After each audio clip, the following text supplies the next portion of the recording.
Eala clashes with fellow rising star for first match in Aussie Open. Our Filipino tennis star is set to open her 2026 Grand Slam campaign on Australian soil. Alex Eala will face United States' Alicia Parks on Monday morning, not before 9:10 a.m., Manila time, on Court 6 of Melbourne Park, marking her official debut at the Australian Open in Victoria. The season-opening major is the lone Grand Slam yet to be checked off Eala's list, having already competed at Roland Garros, Wimbledon, and US Open last year. Now ranked a career-high world number 49, the 20-year-old Filipina is aiming to go beyond her best slam showing so far, which is a second round of 64, finish at Flushing Meadows in 2025. Standing in her way is WTA number 100 Parks, a powerful 25-year-old who owns one WTA singles title and 2 doubles crowns, and has reached a career-best ranking of number 40. Recent runs by Eala, Parks. Parks also carries prior Melbourne experience, having reached the third round of the Australian Open in 2024, her deepest run at a major to date. Eala enters the match riding momentum from a strong build-up in Auckland, where she advanced to the semifinals of the WTA 250 ASB Classic before bowing to China's Xinyu Wang, number 57, 7-5, 5-7, 4-6, in a hard-fought thriller. Parks, meanwhile, suffered an early exit in the same tournament, falling in the opening round to 81st-ranked Elizabeth Coxieret, 2-6, 5-7. Closing out 2025 on a high note, Eala also delivered gold for the Philippines in the Thailand Southeast Asian Games, ending the country's decade-long wait for a tennis title. Parks, for her part, wrapped up a season with a quarterfinal finish at the WTA 125 Open BLS de Limoges in France. It will be the two's first meeting in their young pro careers. The Melbourne sun had a way of rising without apology. It spilled over the hard courts of the Australian Open like molten gold, catching on the edges of empty seats and the taut white lines that promised both glory and heartbreak. On Court 7, tucked away from the roar of Rod Laver Arena, history waited quietly, patient, almost shy. Alex Eala adjusted the strap of her bag and paused at the tunnel's mouth. The air smelled of fresh acrylic court paint, morning dew, and nervous ambition. This was her first match at the Australian Open main draw, a sentence she had rehearsed in her mind so many times it felt unreal now that it was true. Across the net, warming up with efficient, almost defiant strokes, stood her opponent, a fellow rising star, young, fearless, and hungry in the same way Eala was. They had crossed paths before, in juniors and challenger events, trading wins and rumors. Today, though, there would be no footnotes, no one-to-watch labels.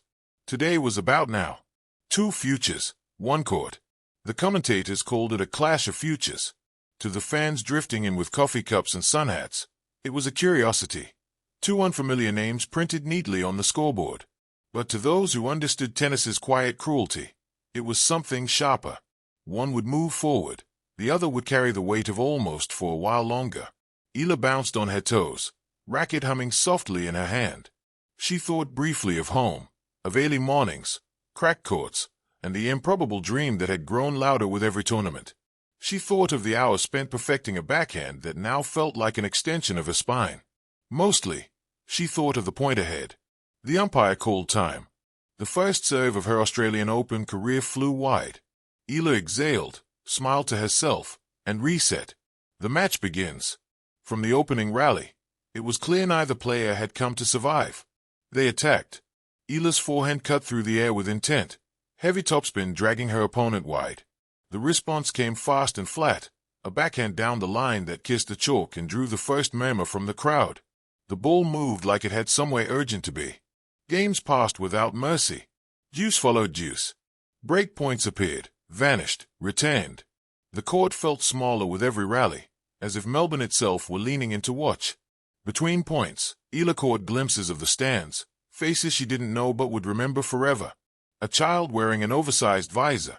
A couple arguing softly over the score. Somewhere, a Filipino flag waved, subtle but unmistakable. She held serve. So did her opponent. Pressure is a language. At 4-4 in the first set, the match shifted. Eala stepped inside the baseline, taking the ball earlier, daring the moment to flinch. A return winner drew a gasp. A net court dribbler drew a groan. Tennis, in its honesty, offered no apologies. Her opponent saved 2 breakpoints with serves that cracked like thunder. On the third, a rally stretched 10, 12, 15 shots, until Eala changed direction with a backhand that landed deep and cruel. The error came seconds later. Break. Eala didn't celebrate. She just nodded, as if acknowledging an old truth. Pressure was a language she had learned to speak fluently. She served for the set with calm efficiency, sealing it with an ace down the tee. The scoreboard blinked its approval. 6-4. The answer comes back. Rising stars do not fade quietly. The second set began with renewed aggression from the other side of the net. Angles sharpened. Returns deepened. Eala found herself on the run more often, defending corners she had claimed earlier. A break slipped away. For the first time, frustration crept in. A ball sailed long. A glance toward her box lingered a second too long. But tennis has no sympathy for distraction. Her opponent leveled the match with a blistering forehand winner. Fist clenched, eyes blazing. 6-3. One set all. The crowd, now fully invested, leaned forward as if closer proximity might influence fate. The final set, where names are written. The third set did not belong to strategy. It belonged to nerve. Every point felt like a referendum. Every hold, a small victory. Sweat darkened Eala's visor. Her legs burned, but her mind stayed quiet. This was the space she trusted most. At 2-2, Eala chased down a drop shot that had no right to be reached, flicking it back crosscourt. The crowd erupted. Something shifted again, not dramatically, but decisively. She broke serve with a retain winner that screamed down the line. 4-2. On the change over, Eala closed her eyes. She didn't picture trophies or headlines. She pictured the ball, the strings, the sound of clean contact. She pictured now. Her opponent fought back, holding serve, refusing to dissipate. 4-3. Eala stepped up to save. The game stretched. Deuce. Advantage. Deuce again. On a crucial point, a rally unfolded that felt endless.